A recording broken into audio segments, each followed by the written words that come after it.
எனதன்பு நேயர்களுக்கு வணக்கம். நம்மள நிறைய பேருக்கு பல சமயங்கள்ல இந்த கேள்வி கண்டிப்பா நம்ம மனசுல வருங்க.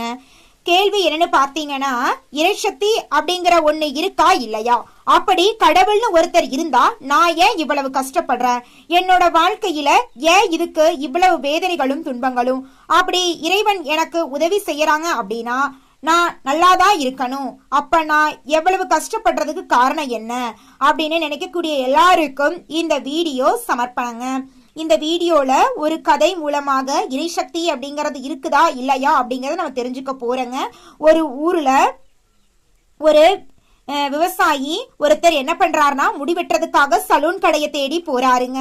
சலூன் கடை இருக்கும் இடத்தை கேட்டு தெரிஞ்சுக்கிட்டு அந்த இடத்துக்கும் வந்து சேர்றாரு அந்த விவசாயி உள்ள வரவேற்ற சலூன் கடைக்காரரு அவர் சொன்னபடி அவரோட முடிய வெட்டுறதுக்கு ஆரம்பிக்கிறாரு. முடி வெட்டும் போது இடையில ஏதாவது பேச்சு கொடுக்கலாம் அப்படின்னு விவசாயி கிட்ட பேச துவங்கினாரு சலூன் கடைக்காரரு. நீங்க எந்த ஊர், என்ன வேலை செய்யறீங்க அப்படின்னு முடிவெட்டிக்கிட்டே விவசாயி கிட்ட சலூன் கடைக்காரர் பேச ஆரம்பிச்சிருக்காரு. அந்த விவசாயும் தன்னோட பெயரையும் சொல்லி தான் ஒரு விவசாயி அப்படின்னு தன்னை அறிமுகமும் செஞ்சுக்கிட்டாரு. அதிலிருந்து ரெண்டு பேரும் பேச தொடங்குறாங்க. ஒரு இடத்துல சலூன் கடைக்காரர் அந்த விவசாயியோட விளைச்சல் பற்றியும் அதிலிருந்து வர வருமானம் பற்றியும் கேக்குறாங்க.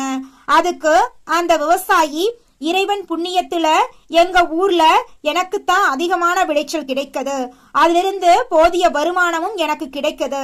நம்ம கையில என்ன இருக்கு, எல்லாம் அந்த ஆண்டவன் புண்ணியத்துலதான் நடக்குது அப்படின்னு சொல்றாரு.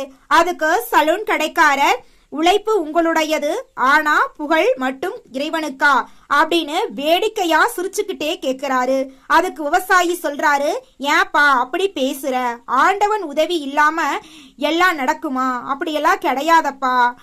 ஆண்டவன் உதவி இருந்தா மட்டும்தாப்பா எல்லாமே சாத்தியம் அப்படின்னு சொல்றாரு.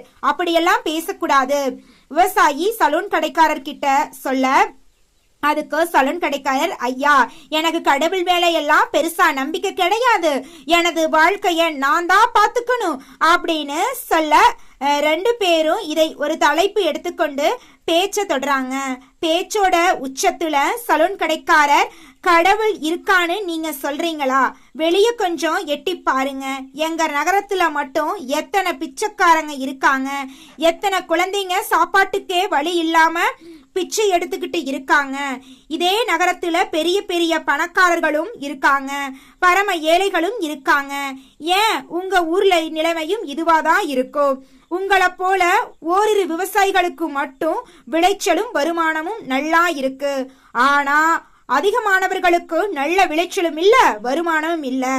ஏன் இந்த ஏற்றத்தாழ்வு? அது மட்டுமா ஐயா, எத்தனையோ பேரு கை காலு பார்வை இல்லாம வாய் பேச முடியாம இந்த உலகத்துல பிறந்து எவ்வளவு கஷ்டமான வாழ்க்கைய வாழ்றாங்க. நீங்க சொல்ற மாதிரி கடவுளே இல்ல, இறைசக்தி அப்படின்னு ஒண்ணு இருந்துச்சுன்னா இது மாதிரி எல்லாம் நடக்குமா? மக்கள் இப்படியெல்லாம் கஷ்டப்படுவாங்களா அப்படின்னு ஒரே மூச்சுல தன்னோட கருத்தை சொல்லி முடிக்கிறாரு சலூன் கடைக்காரரு. விவசாயம் எதுவுமே பேசாம மௌனமா கேட்டுக்கிட்டே இருக்காரு. முடி வெற்றதும் நிறைவுக்கு வந்துருச்சு.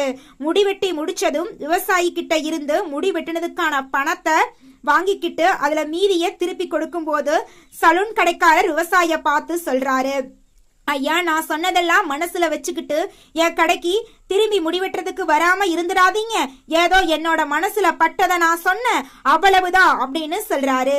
விவசாயம் சிரிச்சுக்கிட்டே மீதி பணத்தை வாங்கிக்கிட்டு சலூன் கடைய விட்டு வெளியே போறாரு. வெளியே போன விவசாயி சில வினாடிகள்லயே மறுபடியும் சலூன் கடைக்கு வராரு.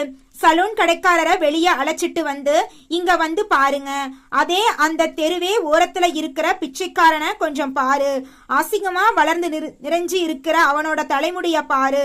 நான் சொல்றேன், இந்த உலகத்திலேயே சலூன் கடைகளும் இல்ல, முடி வெற்றவர்களும் யாருமே இல்ல அப்படின்னு. அப்படி இருந்திருந்தா அவனோட முடி இவ்வளவு கேவலமா வளர்ந்திருக்குமா அப்படின்னு விவசாயி சலூன் கடைக்காரரை பார்த்து கேக்குறாரு.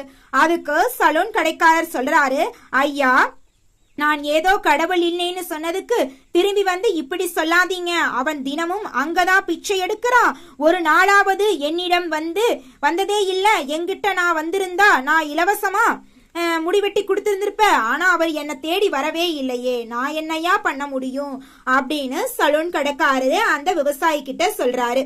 இத கேட்ட விவசாயி, சரியா சொன்னேன், இறைவனும் அப்படித்தான் அப்படின்னு புன்னகையோடு சொல்லிட்டு அங்கிருந்து கிளம்பிட்டாரு.